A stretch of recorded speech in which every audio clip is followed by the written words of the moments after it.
Pero yo no voy a hablar nada más de mí, ya está todo dicho, hoy es un día más bien de hablar de Alejandro. Y lo que quiero transmitir cuando acabe la exposición de hoy, cuando acabe esta charla y ya nos reunamos para compartir impresiones, es que haya yo conseguido transmitir la idea de que Alejandro no es solamente un conquistador más, loable por lo que se adhirió, por lo que se anexionó, por las tierras que pisó, sino que fue mucho más. Que lo grande, la grandeza de Alejandro el Grande, que es lo que significa magno, no reside tanto en lo que conquistó, sino en lo que hizo después, con las gentes y con las tierras que hubo conquistado.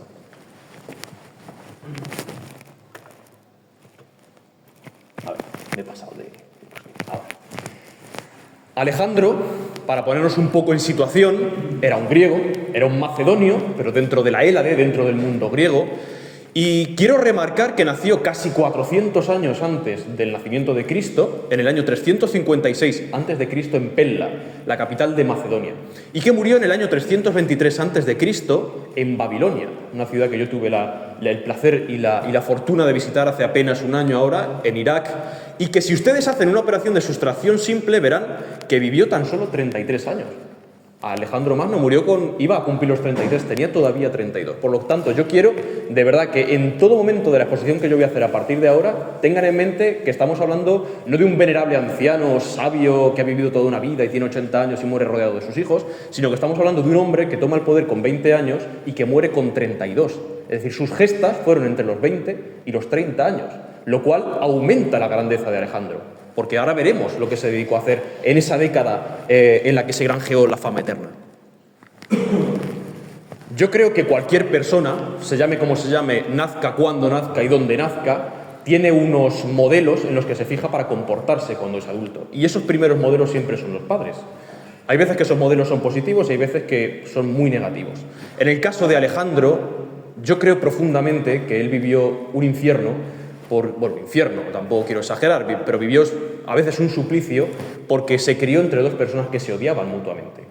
Creció a medio camino o a caballo entre Filipo II de Macedonia, su padre, un excelente militar que no se ha ganado el sobrenombre del Magno, del Grande, porque, spoiler, lo asesinaron con 40 y tantos años, y su hijo reemprendió lo que él había dejado con tan joven edad, pero que si no lo hubiesen asesinado sería hoy llamado el Grande y su hijo quizá no hubiese sido tan grande porque estaría a la sombra del padre, pero que en lo personal era un borracho, empedernido, podríamos decir en términos modernos, cometiendo un anacronismo, que maltrataba a su madre, que la trataba muy mal, que tenía 7 o 8 esposas.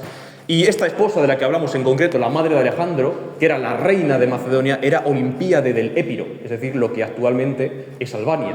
Era una princesa albana con la que Filipo II de Macedonia se casó. Tenía un inconveniente, Olimpíade, inconveniente para Filipo, y es que solamente podía poseerla casándose con ella. Entonces tuvo que casarse con ella para hacer vivir, al fin y al cabo, a sus futuros hijos un verdadero suplicio en muchas ocasiones. Quiero resaltar sobre todo que Filipo era un ser absolutamente excepcional desde el punto de vista militar, pero que en lo personal cojeaba, nunca mejor dicho, porque era cojo además, y era tuerto también, Filipo de Macedonia. Pero yo creo que si Alejandro, que ahora veremos que su vida y sobre todo su infancia y su adolescencia fue muy convulsa, si Alejandro tuvo un primer amor y Alejandro tuvo un referente y una figura en la que proyectarse durante toda su vida, esa fue su madre, Olimpíade. Este grupo escultórico absolutamente precioso, en bronce, podemos admirarlo hoy en día en Skopje.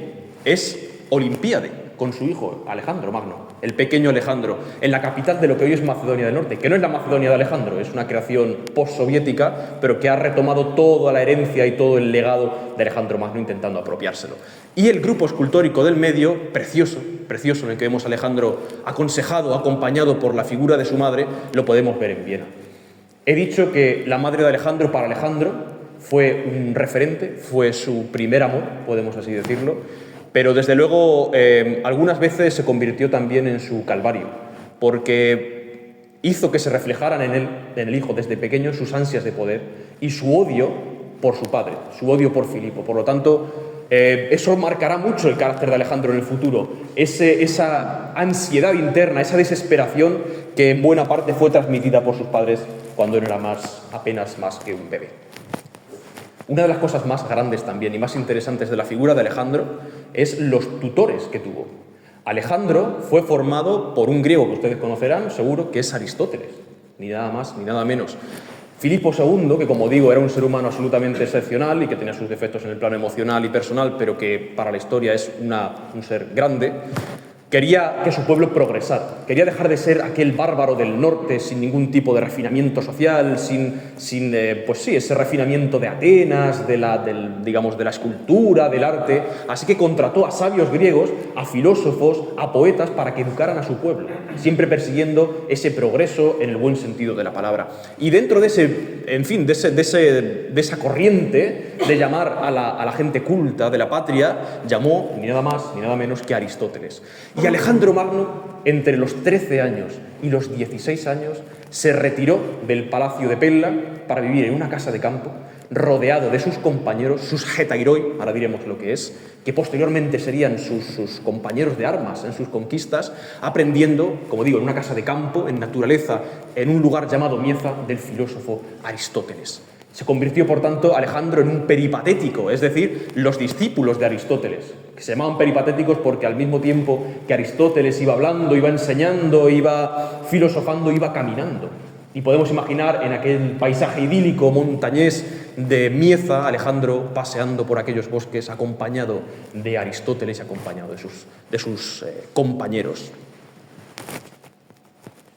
Yo creo que, sin duda, Aristóteles, un ser humano también excepcional, debió marcar mucho en el carácter de Alejandro, no tanto en la ideología, porque veremos a continuación que Alejandro, en la mayoría de las ocasiones, pasó olímpicamente, con perdón de la expresión, de lo que le enseñó Aristóteles en el plano ideológico, pero desde luego en el plano de la curiosidad, de la investigación, de la observación, del interés por la naturaleza, por los animales, por el campo, por la vegetación, el interés por la conquista del conocimiento, desde luego, en eso sí que Aristóteles dejó una huella muy profunda en Alejandro.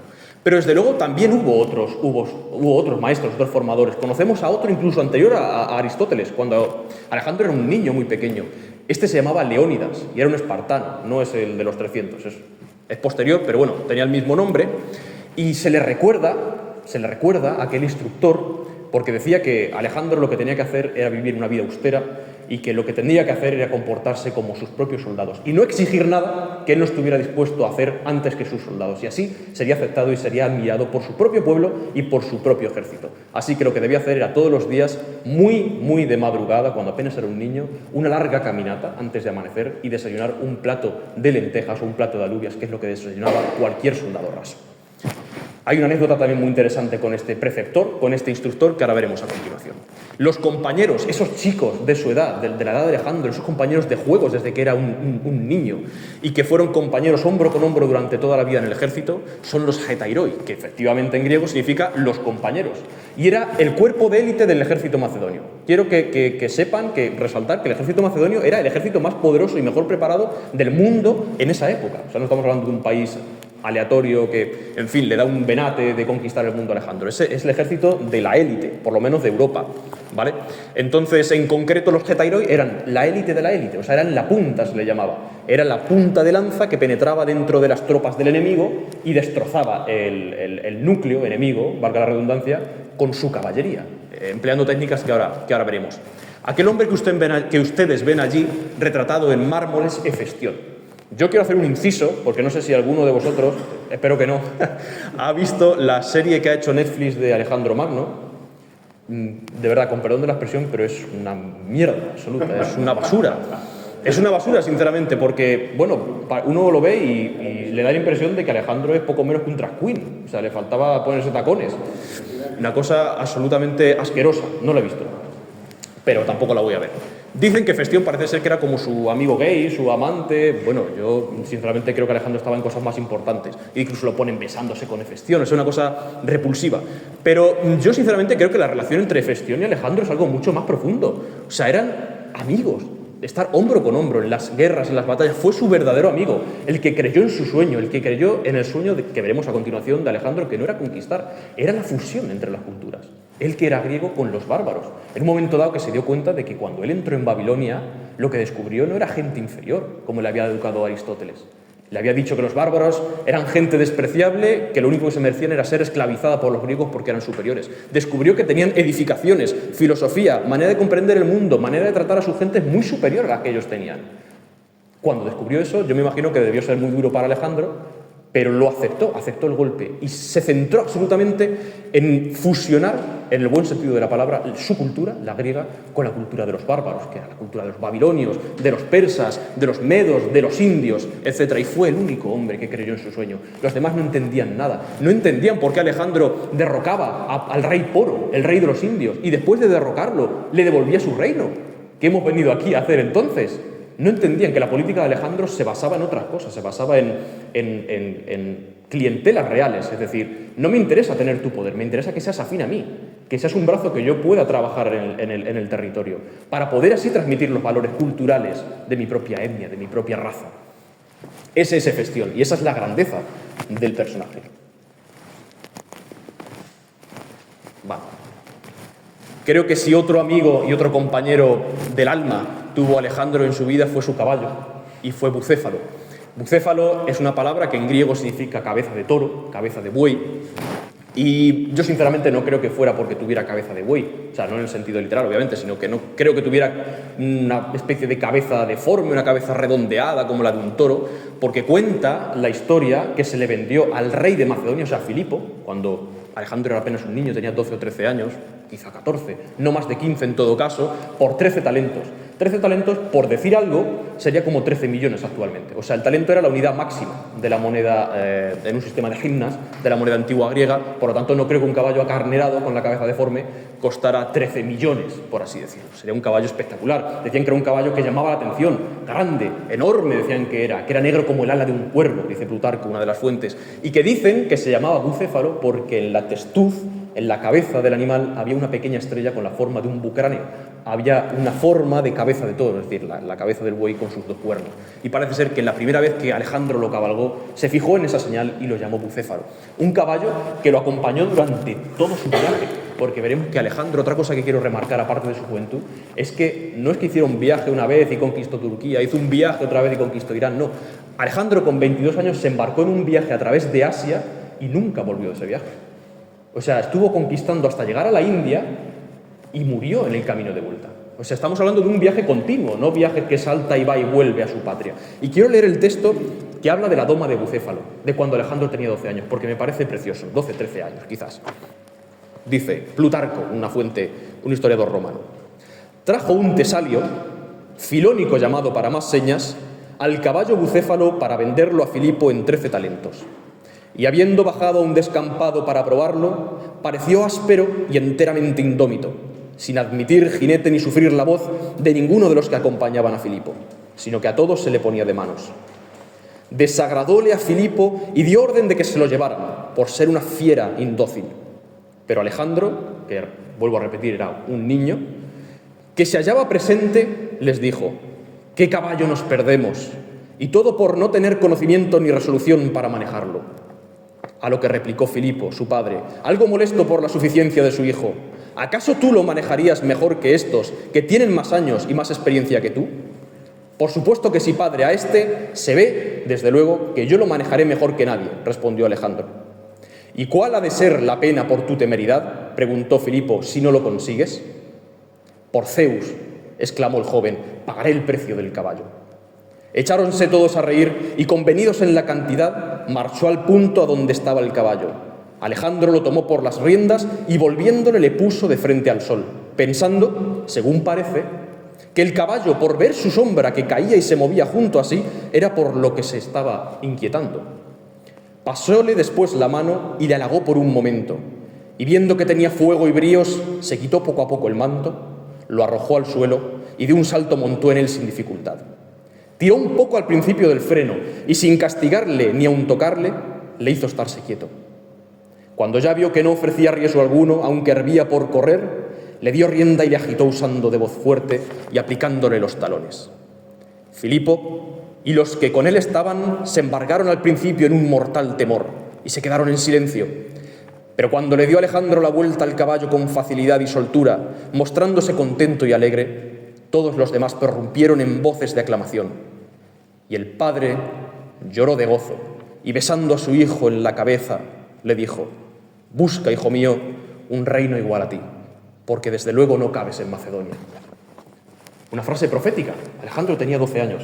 13 años quizás. Y efectivamente tuvo que buscar un reino a su medida, porque Macedonia se le quedó muy pequeña. Ese fue Bucéfalo, un caballo que murió de viejo, casi en la India ya, recorriendo miles de kilómetros y que fue su fiel amigo durante 30 años. Solamente hay una referencia a una acción brutal de Alejandro en relación con este caballo, y es que estando en territorio de los Uxios, o sea, perdido en el corazón de Asia, en lo que hoy sería la frontera entre Irán y Afganistán, soltó al caballo para pastar durante la noche y cuando se despertó Bucéfalo no estaba. Entonces, se conserva gracias a las fuentes antiguas que emitió un edicto diciendo que si al día siguiente el caballo no estaba donde había dejado Alejandro a su caballo, pasaría a todos los uxios de la región, sin importar si eran mujeres, hombres o niños, a cuchillo. Decir eso y presentarse uno con el caballo a los 20 minutos fue todo uno. Quiero decir, hasta ese punto Alejandro amaba a su caballo, hasta ese punto los bárbaros le temían. Sin embargo, hay un punto en el que el pozos de Alejandro, que ahora veremos lo que es, estalló. El pozos de Alejandro, pozos es una palabra griega que expresa el ansia, que expresa el deseo y el vivo deseo de llegar siempre más lejos. El pozos de Alejandro es lo que le hace no solamente llegar al Danubio, como había llegado su padre, sino cruzarlo. El pozos de Alejandro es lo que le hace no solamente conquistar la costa de Turquía, que es lo que tiene al lado de Grecia y quedarse ahí, sino seguir más adelante. Es lo que hace no solamente llegar al Oxus, a la frontera de Afganistán, lo que es actualmente, sino cruzarlo, meterse en Afganistán, cruzar Afganistán y seguir más adelante. Ese pozos, ese anhelo por llegar siempre más lejos, esa especie de sufrimiento interno, esa nostalgia por lo que es inalcanzable y por lo tanto nunca se sacia, estalló en un momento dado, en el que Filipo se casó con su séptima esposa, el padre de Alejandro, e invitó a su hijo a la boda. Y dicen algunas fuentes que incluso la madre de Alejandro estaba presente.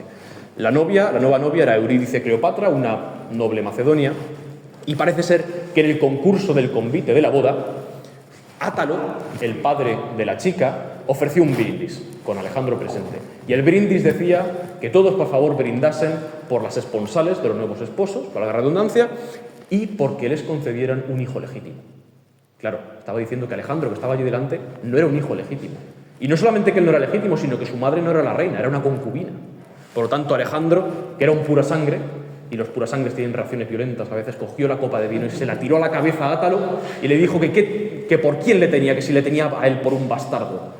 En ese momento, su padre, Filipo, en vez de defenderle a él y a su madre, que era aún la reina y de la cual aún no se había divorciado, en vez de defender a Alejandro, defendió a Átalo. Entonces Alejandro entró en cólera y le dijo que cómo osaba llamar así, llamar ramera, llamar concubina a su madre. Por lo tanto, en ese momento, una pelea callejera trasladada a la boda del rey, Átalo empieza a pelearse con Alejandro, Alejandro con Átalo, y Filipo, para poner orden, saca la espada y expulsa al hijo del convite. Alejandro, herido en su orgullo, va a salir del convite, pero en ese momento, para seguir poniendo orden, Filipo salta del lecho en el que estaba comiendo. Ustedes saben que los griegos comían tumbados, igual que los romanos. Salta del lecho en el que estaba comiendo y estaba tan borracho que se tropezó con el siguiente lecho y se cayó al suelo de cara. Y entonces Alejandro, mirando a su padre, le dijo: «Ese es el hombre que pretendéis que os lleve de Europa a Asia y ni siquiera puede pasar de un lecho a otro». Entonces se ganó, primero, el destierro, se ganó la renuncia a su derecho de heredad y además también desterró a su madre. En ese momento está muy claro que Alejandro tuvo que elegir entre su padre y su madre y efectivamente eligió a su madre. Estuvo en el exilio y durante unos años estuvo absolutamente ausente de la vida real, pero el destino le tenía preparado otra cosa. No quiero tampoco postergarme demasiado porque estoy en los prolegómenos todavía, pero quiero decir que Filipo, como os he dicho antes, murió asesinado cuando tenía 40 y tantos años. Y murió asesinado por Pausanias, un hombre de su guardia personal, de su confianza, porque dicen las fuentes antiguas que quizá fue un antiguo amante suyo. Fue un antiguo amante resentido, porque lo había abandonado por un amante, también masculino, más joven. Además, ese amante masculino parece ser que, herido en su orgullo, herido en su orgullo por haber sido abandonado por su preceptor, podemos decir, llamó en medio de un convite a su rival, no sé si es muy religioso, pero sí, vamos bien, ¿no? Llamó en un convite a su rival, literalmente, dicen las fuentes, que era una puta sedienta de dinero. Entonces, parece ser que aquel chico nunca encajó la afrenta y en medio de una batalla se lanzó contra el enemigo y se suicidó de esta manera. Parece ser que resentido con esa afrenta, resentido con aquella vieja herida, apuñaló a Filipo, pero nunca estuvo claro si fue él solo, por una especie de crimen amoroso, pasional, o si los persas, que eran los enemigos, estaban detrás, o si Atenas estaba detrás, o si actuó simplemente él solo. La cosa es que tenemos que Alejandro, con 20 años, se convierte en rey de Macedonia. E inmediatamente todas las ciudades griegas que pensaban que era un muchacho sin más, sin ningún tipo de habilidad para reinar, se sublevaron. Todas las ciudades que había pacificado su padre anteriormente. Primero Tebas, Atenas igualmente, alentada por Demóstenes, un orador que actualmente se le considera un fuera de serie, pero que fue, de mi modo de ver, muy despreciable en muchos asuntos, porque llevó a la destrucción a su ciudad-estado. Pero quiero remarcar sobre todo la destrucción de Tebas. La destrucción de Tebas fue hasta el cimiento. De hecho, había un escuadrón dentro del ejército tebano. El ejército tebano era un ejército de élite, como el espartano unos años antes. Había un escuadrón dentro del ejército tebano, dentro de este mundo griego con influencias muchas veces homosexuales, en el que todos los integrantes eran homosexuales. Además, era el ejército de élite porque los que combatían no solamente defendían a su patria, sino que defendían a sus amantes, que estaban detrás. Alejandro, en una de las batallas, la de Queronea concretamente, le tocó combatir a este escuadrón y lo aniquiló.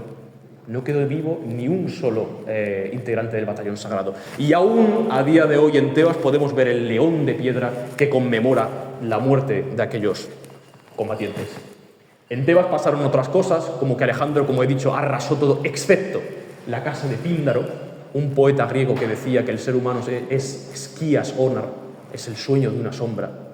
Y además también salvó la vida de una mujer que se llamaba Timoclea. Timoclea era una mujer tebana cuyo hermano había pertenecido a aquel escuadrón de hombres homosexuales, hemos dicho, de tendencia homosexual, y que murió, obviamente, porque fue aniquilado por Alejandro, y que recibió en su casa esta mujer la visita desagradable de un pelotón de tracios, o sea, unos soldados que la violaron, y después de violarla le pidieron todo el oro de su casa. En ese momento Timoclea le dijo que cuando habían venido los soldados había tirado el oro de su casa a un pozo y que si pudiera se asomara allí para sacarlo después de violarla. Y cuando el tracio se asomó al pozo, le pegó un garrotazo en la nuca, lo tiró al pozo y desde arriba lo lapidó. Fue llevada ante Alejandro para que fuera castigada por aquella afrenta a sus tropas, pero Alejandro no solamente no la castigó, sino que le perdonó la vida a ella y a todos sus hijos. Sin más, Alejandro se vuelve rey, empieza, como digo, a pacificar todas las ciudades que tiene alrededor que se le sublevan, y una de ellas es Corinto. Y en Corinto tiene un encuentro muy interesante con Diógenes el Cínico, un filósofo, de donde viene la palabra cínico, no en el sentido moderno, sino cínico, la palabra viene de perro, que vivía como un perro, vivía en una tinaja allí en medio del campo, porque, en fin, desechaba todos los convencionalismos sociales. Alejandro, yendo a Corinto y cerca de la Acrópolis de Corinto, se encontró a este personaje, a Diógenes, y le dijo: yo soy Alejandro el rey, pídeme lo que deseas, todo lo que desees te lo daré.